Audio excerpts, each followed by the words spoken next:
in...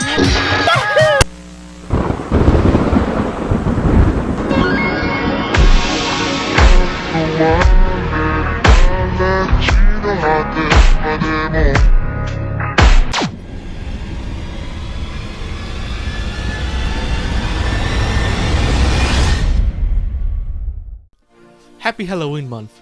This is Alan from Chunklight Media, and today we're gonna go over a movie that honestly gave me nightmares as a kid. No, I'm serious. But before that, if you're a new viewer, make sure to check out our content as we go over movie, video games, and TV news, as well as other hot topics in weekly videos, as well as monthly podcasts. And now, to the movie. If you were an ordinary kid, you'd be afraid of common horror movies like Friday the 13th, Halloween, and Leprechaun in the Hood. Ah, the bar. A friend with weed is a friend indeed. But me? I was scared by this. Scared him to death. 1996, James and the Giant Peach, a relatively obscure movie from a relatively obscure studio, haunted my dreams. Most specifically, this scene right here. This is what my 6-year-old brain would dream at night. And you could tell it affected me because I can clearly remember the cold sweats I got. So thanks? Inspired from a book by Roald Dahl, the main character has a troubling life, facing poverty, cruelty, and loneliness, as many of his characters do. So what a way to start a kids movie. While watching it, I couldn't help to think, man, there are a lot of musicals in this movie. Which honestly isn't a bad thing, as they fit the scenes and aren't just randomly placed. The songs also help you really understand the difference in personalities between each and every one of the characters, since they all sing in their own unique way. We start off with a little flashback of James in the beach with his parents, where they look at the clouds and plan their escape to America, only to then show how the Black Rhino killed his parents and now is coming after him. And what does the Black Rhino represent? Well, we'll get to that in a bit. And now he has to live with his aunts, who honestly make the stepsisters and Cinderella look like nothing more than some divas. So then while James is sad, thinking about what his life could have been, the steampunk guy literally appears out of nowhere and offers James a new life with one condition: to keep these magical alligator tongues safe. So remember kids, if a weird stranger offers you a bag of substances, you take that shit. Now, when he's told to not drop them, James, being who he is, drops them like 4 seconds later, watching his hopes and dreams go away. Until the magic alligator tongues make this single peach grow to the size of a house. So now they have a peach to display to make some extra money.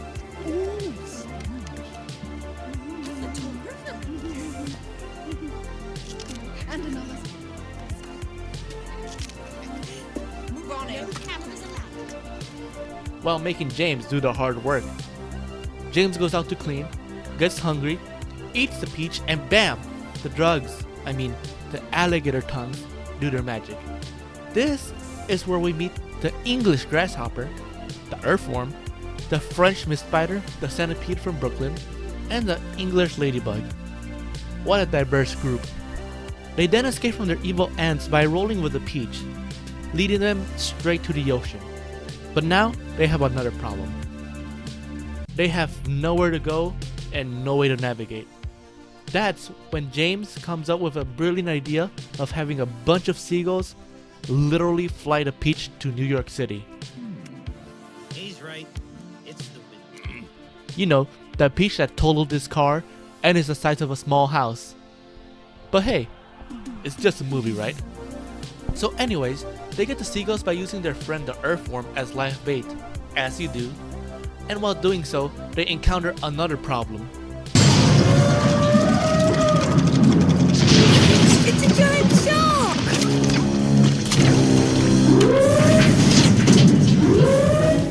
It seems to have spotted us. What do we do? What do we do? I honestly forgot about this part of the movie, but I gotta say, It brought back a lot of flashbacks as I was watching this scene. They barely escape it and get accidentally lost up in the North Pole, or Very, very close. What's on that? where they steal a compass from definitely not Jack Skellington and make their way back to New York City. Some more hijinks ensue, and they finally make it to NYC. That is, until the Black Rhino came and ruined it for all. And I gotta say, this scene really works. You can feel the weight of the scene, the impact it has on James as he's face to face with the entity that killed his family, and showing that he doesn't fear it anymore. This scene isn't only powerful, but it's downright frightful, with the loud storm, dark ambience, and murderous giant rhino going at full force. No wonder 5-year-old me was traumatized. As a result of this attack,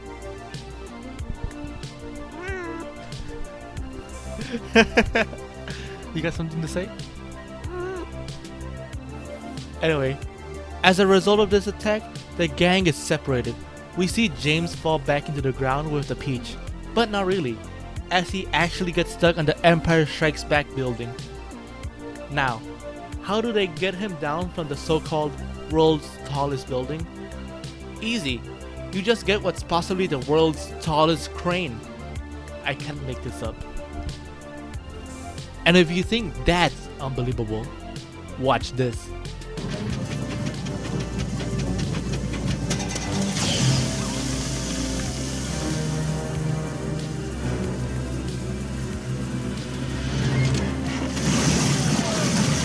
That's right, the evil ants drove to New York City from the UK, and not only that, got there within minutes of James. So that's a thing.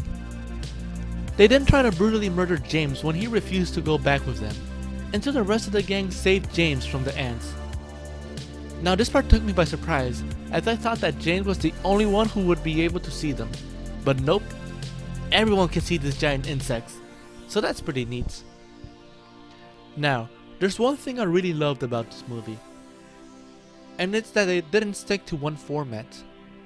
It experimented, going from live action, stop motion, and other techniques in a really interesting way, which really worked as it gave the movie a unique feel to it.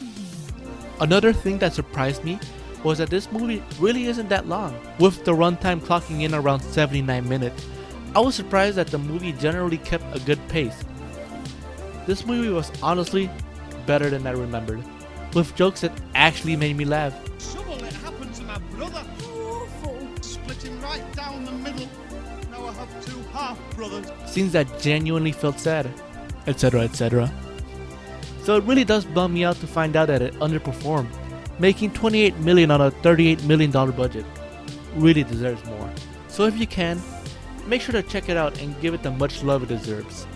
As for what the rhino stands for, while doing my research, I came to the conclusion that it's really up for interpretation, but the general consensus states that it actually represents death, which means James was literally staring death in the face while yelling at it. And that's pretty metal. Thanks for watching all the way through. Like I said earlier, we try to upload weekly content for you guys to enjoy, so make sure to subscribe for more. Once there was a boy named James who was given an enchanted gift Have a look. There's more magic in them things than in all the rest of the world put together. No way! that grew into something amazing It's a miracle! and led him into a fantastic and magical adventure. You're enormous bugs! Fascinating, isn't it? You were the spider in my window. We've all changed, and so have you, James.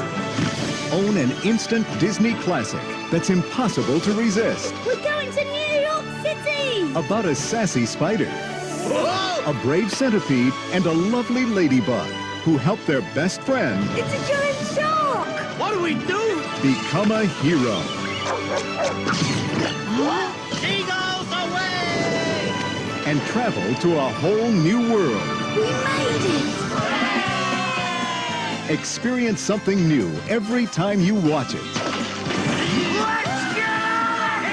Fasten your seatbelts, kids! It's the classic story critics are calling one of the most magical films of the decade. Hey, Thank you, sir. This fall, take a bite of the biggest hit of the year with something wonderful for everyone. Walt Disney's James and the Giant Peach. We'll always be together, won't we? Kid, you're stuck with us for life. Coming to video October 15th.